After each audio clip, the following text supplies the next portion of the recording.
Lieutenant Commander Jake Morrison sat in his chair on the bridge of the USS Defender, watching the stars through the main screen. It was a quiet Tuesday morning in space, and the crew was doing their normal duties. Jake had been in the Navy for 12 years, but he had never seen anything like what was about to happen. The communication officer, Lieutenant Amy Rodriguez, was checking the deep space radio signals when her screen started flashing red. She looked at the readings twice before she spoke. "Sir, I'm getting massive energy readings from the edge of our solar system," Amy said, her voice tight with worry. Jake stood up and walked over to her station. The numbers on the screen were huge, bigger than anything they had ever recorded. "Are you sure these readings are correct?" "Yes, sir, and they're getting stronger," Amy replied, her fingers flying over the controls.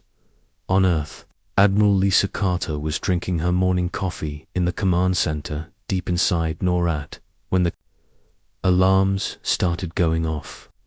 The huge screens around the room lit up with red warnings. Officers ran to their stations as the overnight shift tried to figure out what was happening. Report. Admiral Carter shouted over the noise. "Ma'am, we're tracking multiple large objects approaching the solar system," said Major Ben Hughes, the duty officer. "The objects are moving faster than anything we've ever seen." Admiral Carter put down her coffee cup. In 30 years of military service, she had never seen anything like this. "How many objects?" "We're still counting, ma'am. So far, we have over 8,000 contacts." At the Kennedy Space Center, Dr. Ben Hughes was working late in his lab when his computer started beeping. As Earth's top expert on alien life, he was always watching for signs of life from space. But the signals coming through his equipment were not what he expected. The patterns were too organized, too purposeful. These were not natural space phenomena. These were artificial signals from intelligent beings. "Oh my God," Dr. Hughes whispered as he realized what he was seeing. He grabbed his phone and called Admiral Carter directly, back on the USS Defender. Jake watched as hundreds of bright points of light appeared on the edge of the solar system. Each point was a ship, and they were all heading toward Earth. "Count them," Jake ordered. "Sir, I'm reading 9,800 ships," Amy reported. "No, wait. 9,900 ships." Jake felt his stomach drop. 9,900 alien ships were coming to Earth, and humanity had no idea what they wanted. The alien fleet moved with perfect coordination, like a school of fish swimming through space. Each ship was about the size of a football stadium, made of what looked like crystal and metal. They glowed with a soft blue light that made them beautiful and terrifying at the same time. Captain Steve Parker was leading a training exercise with his Marines when the emergency broadcast came through. Every radio and television on Earth, the President's voice was calm but serious. "My fellow Americans and citizens of the world, we have confirmed contact with vessels from outside our solar system. We are taking all necessary precautions to ensure the safety of our planet." Steve's Marines stopped their training and stared at him. None of them had expected this day to come so soon. "What are your orders, sir?" asked Sergeant Tony Miller, Steve's best demolitions expert. "Get the men ready for anything," Steve replied. "We don't know if these visitors are friendly or not." The alien ships took positions around Earth, forming a perfect sphere. They did not attack, but they did not communicate either. They just waited, floating in space like giant crystal flowers. Dr. Hughes worked frantically to decode the alien signals. His computer screens showed wave patterns and mathematical formulas that made no sense. But slowly, he began to see a pattern. "They're trying to talk to us," he told Admiral Carter over the phone. The signals are getting stronger and more organized. What are they saying? Admiral Carter asked.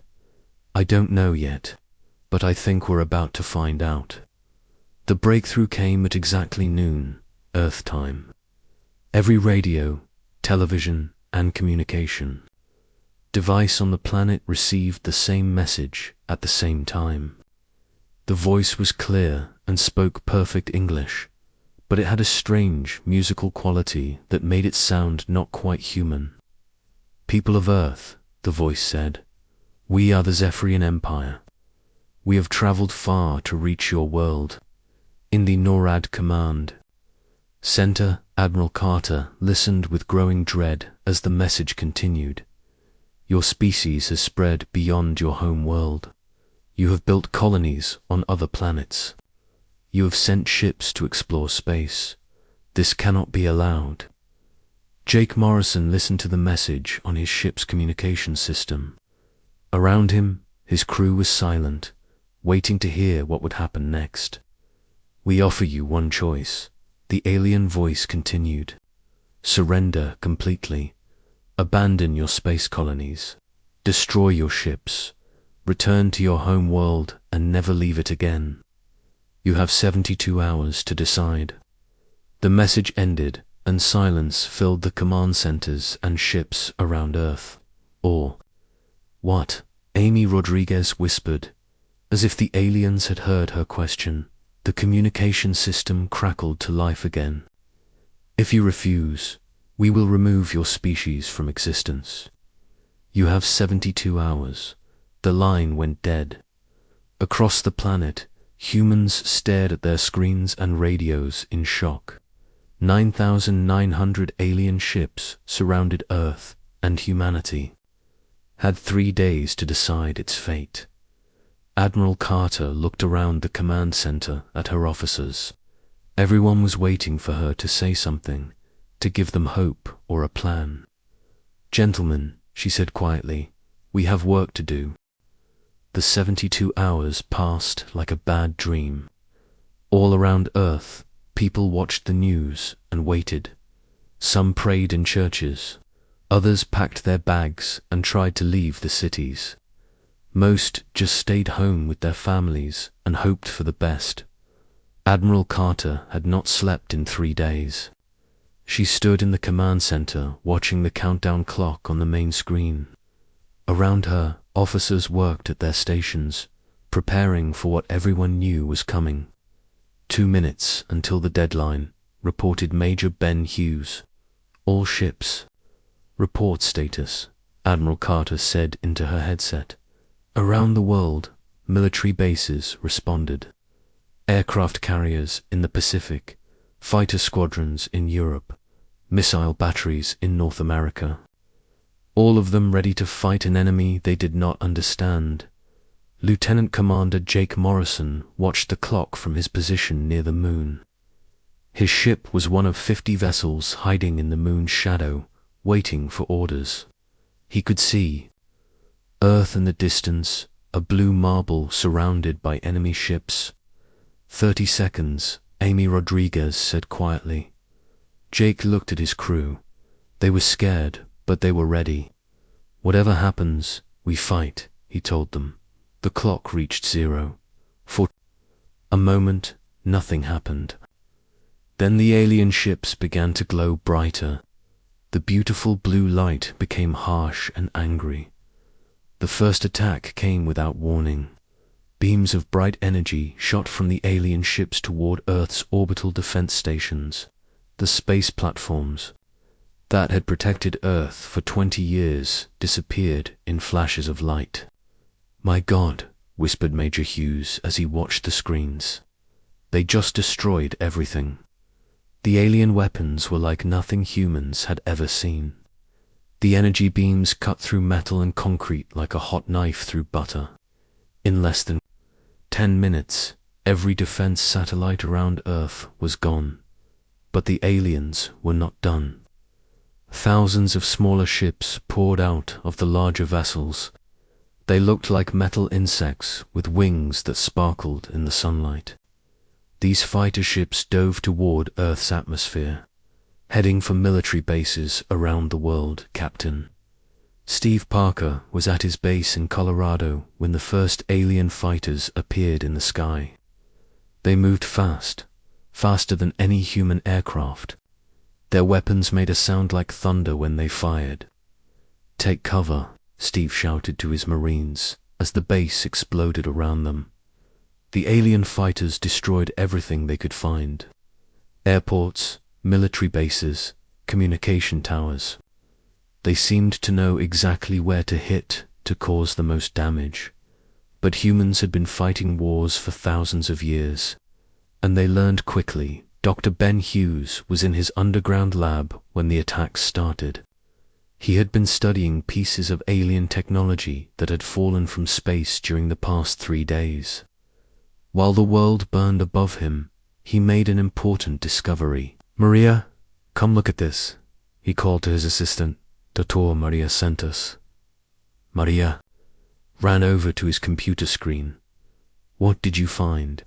"The alien ships are all connected," Dr. Hughes said, pointing at the data. "They share information through some kind of quantum network. That's how they move together so perfectly." "So they're like a hive mind?" Maria asked. "Not exactly, but close. And look at this." He showed her another screen. "The network has a weakness. If we can disrupt the signal, we might be able to confuse them." Above ground, the battle was not going well for humans. The alien fighters were too fast and their weapons too powerful. But slowly, humans began to adapt. Sergeant Tony Miller was hiding in the ruins of an Air Force base when he saw an alien fighter crash nearby. The ship had been hit by lightning during a thunderstorm. Tony realized that electricity might hurt the aliens. He grabbed some equipment from the destroyed base and built a simple electromagnetic weapon. When the next alien fighter came close, he fired. The alien ship shook and fell from the sky. "Colonel Parker," Tony shouted into his radio, "the electromagnetic pulse works. Repeat, EMP weapons work against the aliens." Steve Parker heard the message and smiled grimly. "All units use EMP weapons if you have them. If you don't have them, make them." Around the world, human forces began using electromagnetic weapons against the alien fighters. The aliens had superior technology, but they had not expected humans to adapt so quickly. Lieutenant Commander Jake Morrison received orders to attack the alien fleet near the moon. His small group of ships was all that remained of Earth's space. "Navy, remember," Jake told his pilots over the radio. "Aim for their engines. The EMP weapons work best there."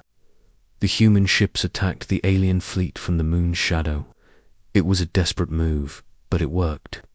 3 alien ships exploded before the others could react. But the victory was small. For every alien ship destroyed, there were hundreds more on Earth. Dr. Hughes worked with scientists around the world to create a computer virus that could attack the alien quantum network. It was a crazy idea, but it might be their only hope. If we can upload this virus to one of their command ships, it might spread to the entire fleet. He explained to Admiral Carter over a secure phone line. "How do we get close enough to upload it?" Admiral Carter asked. "That's the hard part," Dr. Hughes admitted. Meanwhile, Captain Amy Rodriguez had survived the destruction of her airbase. She was now leading a group of pilots who had salvaged working aircraft from the wreckage. They flew low and fast, using hit-and-run tactics against the alien ground forces. "We can't beat them in a straight fight," she told her pilots, "but we can make them pay for every inch of ground." The alien ground forces were powerful, but they had not expected human guerrilla warfare. Small groups of humans attacked from hidden positions, then disappeared before the aliens could respond. As the first day of fighting ended, Both sides counted their losses. The aliens controlled most of Earth's surface and all of its orbital space. But they had lost more ships than expected, and human resistance was stronger than they had planned. In his underground lab, Dr. Hughes looked at his computer virus and made a decision. "We're going to need a volunteer," he told Maria. "Someone willing to fly this virus directly into an alien command ship." "That's suicide," Maria said. "Yes," Dr. Hughes replied. "It is." 3 weeks had passed since the alien invasion began. Most of Earth's cities were now empty ruins. The aliens had taken control of the surface, but they had not found all the humans. Colonel Steve Parker crawled through a narrow tunnel deep underground. Behind him, 20 Marines followed in single file. They moved quietly, listening for any sound that might mean danger. The tunnel was part of an old subway system that had been abandoned years ago. Now it was home to hundreds of human survivors who refused to give up the fight. "How much further?" whispered Sergeant Tony Miller. "2 more miles," Steve replied. Then we reached the supply depot. Above them, alien patrol ships flew over the destroyed city. The aliens had set up bases in the ruins, using the buildings as landing pads for their crystal ships. They sent out hunting parties every day, looking for human survivors. But the aliens had made a mistake. They thought like conquerors, not like hunters.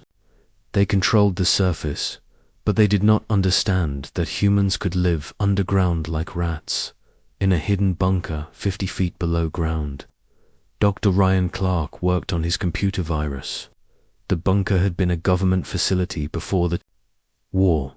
Now it was humanity's secret weapon laboratory. "How is the virus coming along?" asked Dr. Maria Santos as she brought him coffee. "It's almost ready," Ryan said, rubbing his tired eyes. "But we still need to get it close to an alien command ship. That part hasn't gotten any easier."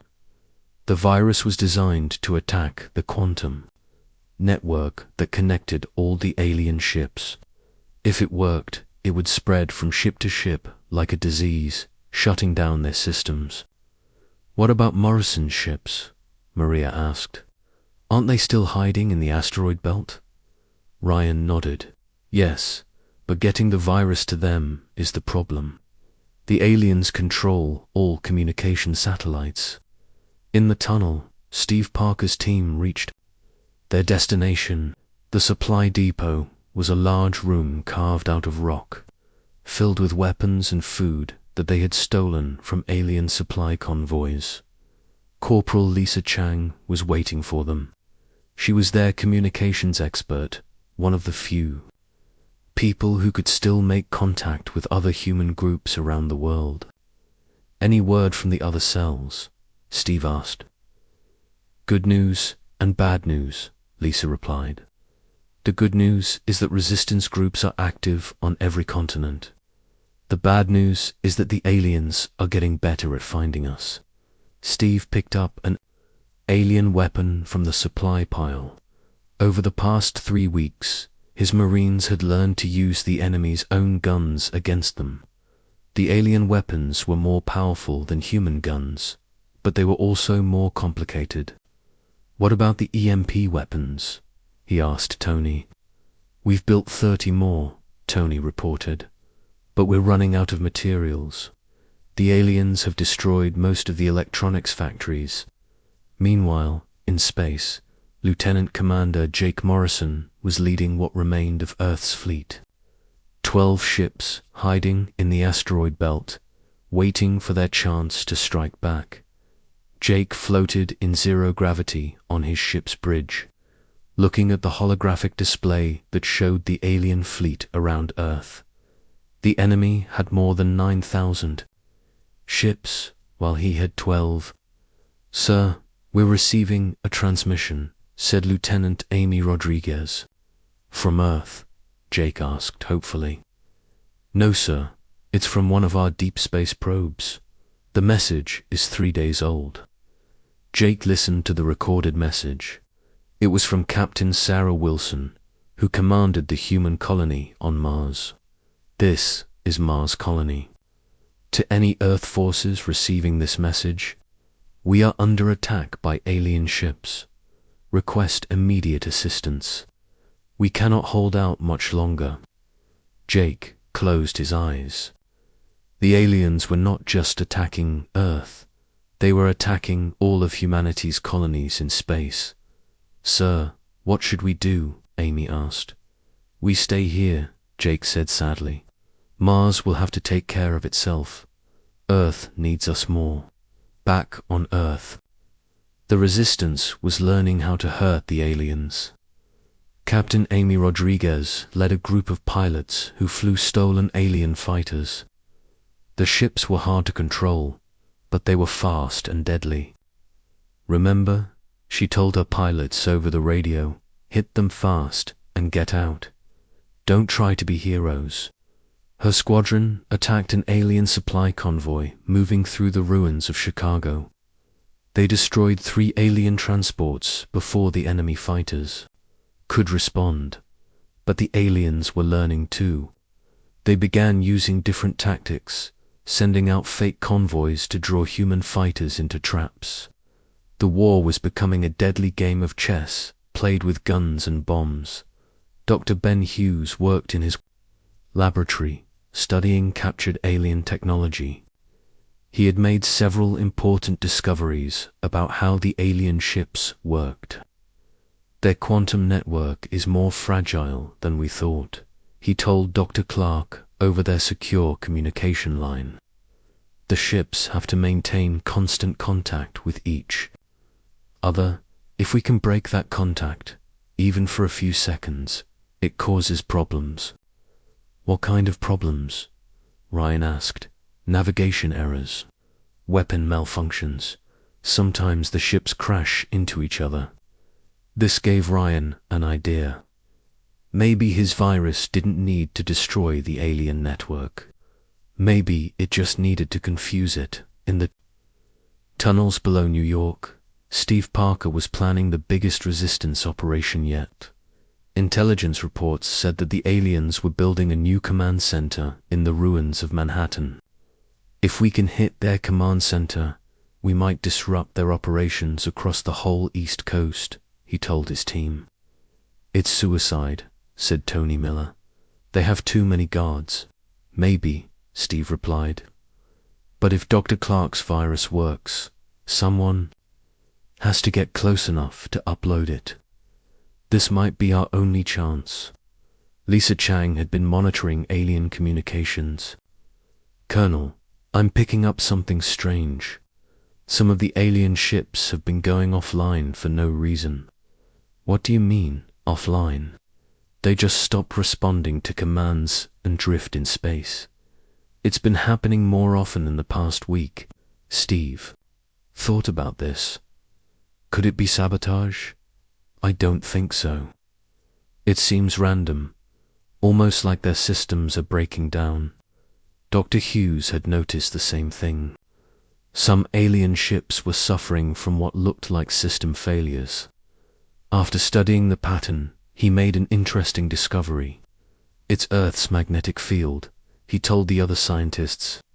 "The alien quantum network wasn't designed to work in Earth's electromagnetic environment. The longer they stay here, the more unstable their systems become." This was the first real hope humans had felt since the invasion began. The aliens were powerful, but they were not perfect. Their technology had weaknesses that could be exploited. How long before their systems fail completely? Maria asked. "Years, maybe decades," Ben replied. "We can't wait that long." Ryan Clark finished his virus and loaded it onto a small device no bigger than a cell phone. "It's ready," he announced. "Now, we just need someone brave enough to deliver it." The plan was called Operation Prometheus, named after the ancient god who stole fire from heaven. It was humanity's last desperate attempt to win the war. Colonel Steve Parker stood in the underground command bunker, looking at a map of Manhattan. Red dots marked alien positions throughout the ruined city. In the center was their target, the massive alien mothership that served as the command center for the entire invasion fleet. The virus has to be uploaded directly to their main computer, Dr. Ryan Clark explained, holding the small device that contained humanity's only hope. There's no other way to make sure it spreads to all their ships. Around the table, the leaders of the resistance listened quietly. They all knew this was a suicide mission. My team will create diversions around the world, Steve said. We'll hit alien positions in Europe, Asia, and South America at the same time. That should keep them busy while you get to the mothership. Lieutenant, Commander Jake Morrison's voice came through the radio from space. My ships will attack their orbital fleet. We can't win, but we can draw their attention. Captain Amy Rodriguez adjusted her flight suit.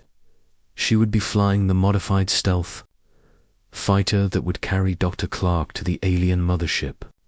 The plane had been built from parts of crashed human and alien aircraft. It could barely fly, but it was their only chance.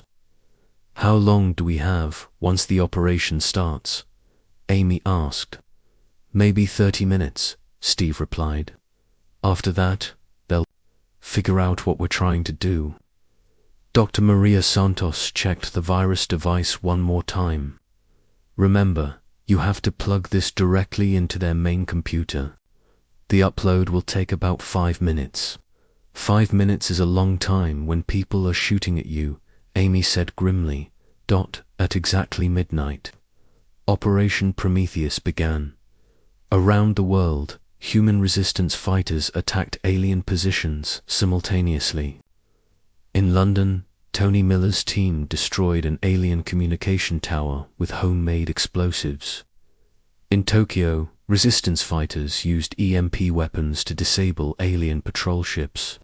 In Moscow, hidden fighters launched rockets at alien supply depots. The aliens were confused by the coordinated attacks. For weeks, human resistance had been small and scattered. Now it seemed like every human on Earth was fighting at once in space. Jake Morrison led his 12 remaining ships in a desperate attack on the alien orbital fleet. His small fighters darted between the massive alien vessels like gnats attacking. Elephants. All ships target their communication arrays, Jake ordered over the radio. Make them deaf and blind. The human ships were tiny compared to the alien vessels, but they were fast and hard to hit. They fired their weapons at the alien ships' sensor arrays, trying to disrupt their ability to coordinate. But Jake knew his attack was hopeless. One by one, his ships were being destroyed by alien weapons. He watched on his screen as the USS Liberty exploded in a ball of fire. "Sir, we've lost half our ships," reported Amy Rodriguez from her position at the communication station. "Keep fighting," Jake replied. "Every second we buy gives Clark a better chance." On Earth, Amy Rodriguez, the pilot, flew her stealth fighter low over the ruined city of New York. In the back seat, Dr. Clark held the virus device and tried not to be sick from the violent flying. The alien mothership loomed ahead of them like a crystal mountain. It was bigger than any building humans had ever built, and it glowed with the same blue light as all alien ships. There, Amy pointed to an opening in the ship's hull that looks like a landing bay. The stealth fighter was nearly invisible to alien sensors, but it was not completely invisible. As they got closer to the mothership, alien fighters began to appear around them. "We've been spotted," Amy said, pushing the controls forward to make the plane go faster. Energy beams flashed past their ship as alien fighters tried to shoot them down. Amy flew like her life depended on it, which it did. She rolled and dove, using every trick she had learned in 15 years of flying. "Almost there," she said through gritted teeth. The stealth fighter crashed through the opening in the alien ship's hull and skidded across the landing bay floor. Alien soldiers ran toward them, carrying weapons that glowed with deadly energy. "Go," Amy shouted to Dr. Clark. "I'll hold them off." Dr. Clark jumped out of the crashed plane and ran deeper into the alien ship. The corridors were strange and beautiful, made of crystal walls that pulsed with light. But he did not have time to admire alien architecture. Behind him, he could hear Amy's gun firing as she fought the alien soldiers. He ran faster, following the signs that Dr. Hughes had taught him to recognize. The alien writing was like musical notes, and the computer center would be marked with symbols that looked like connecting lines. "Steve." Parker's voice came through his radio. "Clark, how are you doing?" "I'm inside the ship," Ryan replied, breathing hard as he ran, looking for the computer center. Around the world, the diversionary attacks were working, but at a terrible cost. Human fighters were dying by the hundreds as they fought impossible battles against superior alien forces in London. Tony Miller's team was trapped in a building surrounded by alien soldiers. "We can't hold out much longer," he reported over the radio. "Just a few more minutes," Steve replied from his position in New York, where his Marines were fighting alien ground forces in the ruins of Central Park. Ryan found the computer center, at the heart of the alien mothership. It was a huge room filled with crystal computers that hummed with quantum energy. At the center was a pillar of light that seemed to contain all the information needed to control the entire alien fleet. "This is it," he whispered to himself. But as he approached the central computer, alien soldiers burst into the room. They had found him. Ryan dove behind one of the crystal computers as energy beams flashed over his head. He pulled out the virus device and looked at the central pillar. It was only 20 feet away, but it might as well have been 20 miles. Amy's voice came through his radio, weak and filled with pain. "Ryan, I can't hold them much longer." "I'm almost done," he lied. Taking a deep breath, Ryan ran from his hiding place toward the central computer. Alien weapons fired at him, and he felt burning pain as one of the energy beams hit his shoulder, but he kept running. With his good arm, he reached out and plugged the virus device into the central computer. The upload began. The virus uploaded slowly, 1% at a time. Dr. Ryan Clark crouched behind the crystal computer, clutching his wounded shoulder as alien soldiers moved closer. Energy beams flashed around him, melting pieces of the alien technology. "50% complete," he whispered into his radio. In the landing bay, Captain Amy Rodriguez was running out of ammunition. She had been fighting alien soldiers for 10 minutes, but more kept coming. Her left arm was burned from an energy weapon, and she could barely hold her gun. "Ryan, whatever you're doing, do it faster," she said through gritted teeth. Around the world, the diversionary attacks were falling apart. In London, Sergeant Tony Miller and his team were down to their last grenades. In Tokyo, resistance fighters were being overwhelmed by alien reinforcements. The plan was working, but the cost was enormous. 75% complete, Ryan reported. Colonel Steve Parker was in Central Park, fighting a running battle with alien ground forces. His Marines were good, but they were outnumbered 10-1. "All units, fall back to secondary positions," he ordered over the radio. "We just need to hold out a little longer." But even as he spoke, Steve knew that many of his people would not survive the next few minutes. The aliens were closing in from all sides. In space, Lieutenant Commander Jake Morrison watched his fleet disappear ship by ship. Only 3 human vessels were still fighting, and they were badly damaged. "Sir, the aliens are breaking off their attack," reported Lieutenant Amy Rodriguez from her damaged communications station. "They're heading back to Earth." Jake looked at his screen and saw that she was right. The alien ships were moving away from the battle, flying back toward their mothership. Something was happening. "Upload complete," Ryan said quietly. For a moment, nothing happened. Then the crystal computers around him began to flicker. The lights in the alien ship dimmed and brightened randomly. Strange sounds echoed through the corridors. The virus was spreading. Ryan plugged his device into another computer terminal to make sure the virus spread as widely as possible. Around him, the alien soldiers stopped shooting and looked at their weapons in confusion. Their guns were no longer working properly. The virus moved through the quantum network like wildfire. It jumped from the mothership to the orbital fleet, then to every alien vessel in the solar system. Within minutes, thousands of alien ships were experiencing system failures. Admiral Lisa Carter watched from her underground command center as alien ships around the world began to malfunction. In the skies over every continent, the crystal vessels that had terrorized humanity for weeks were now spinning out of control. "What's happening to them?" asked Major Ben Hughes. "The virus is working," Lisa replied, hardly believing what she was seeing. "It's actually working." But the virus worked too well. Instead of just disabling the alien ships, it was causing them to crash. Ryan had designed the program to disrupt the quantum network, but he had not realized how dependent the aliens were.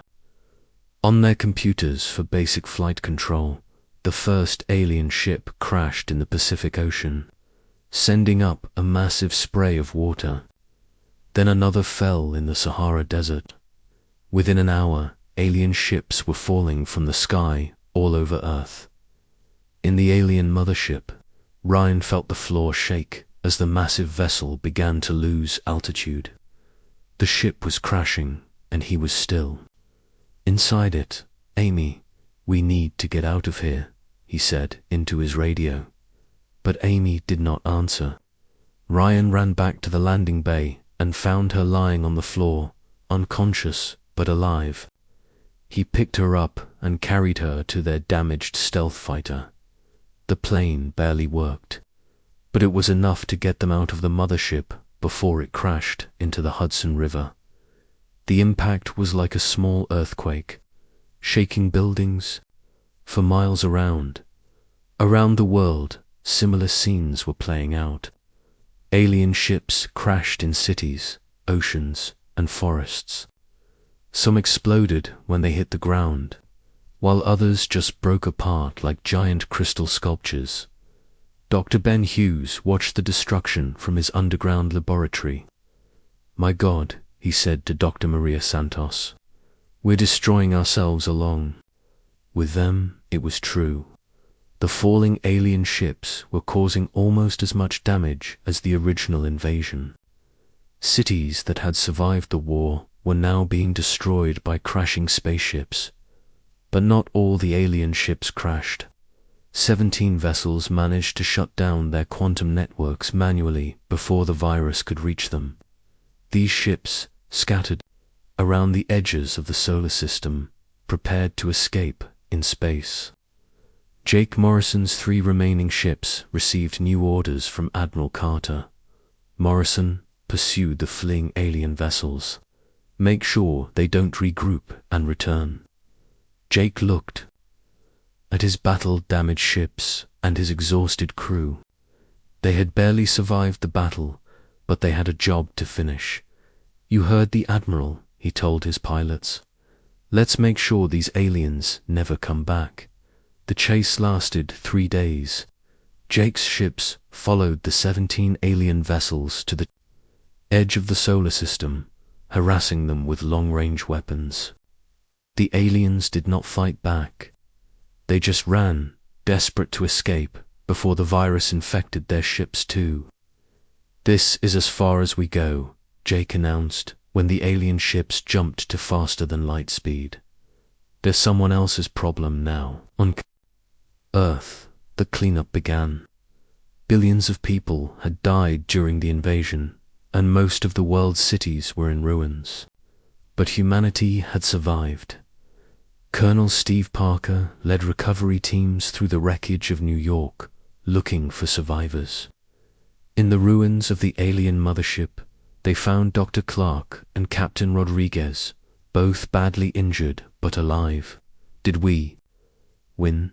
Amy asked weakly from her hospital bed. "We survived," Steve replied. "That's close enough to winning." Dr. Hughes and the other scientists began studying the wreckage of alien technology. They learned how to build better spaceships, stronger weapons, and faster computers. The invasion had nearly destroyed humanity, but it had also given them the tools to explore the galaxy. 5 years later, Admiral Amy Rodriguez stood on the bridge of the first human starship built with alien technology. The ship was called the USS Defender, named after Jake Morrison's old vessel. "Course set for Alpha Centauri," reported the navigation officer. "Take us out," Amy ordered. Behind them, Earth was healing.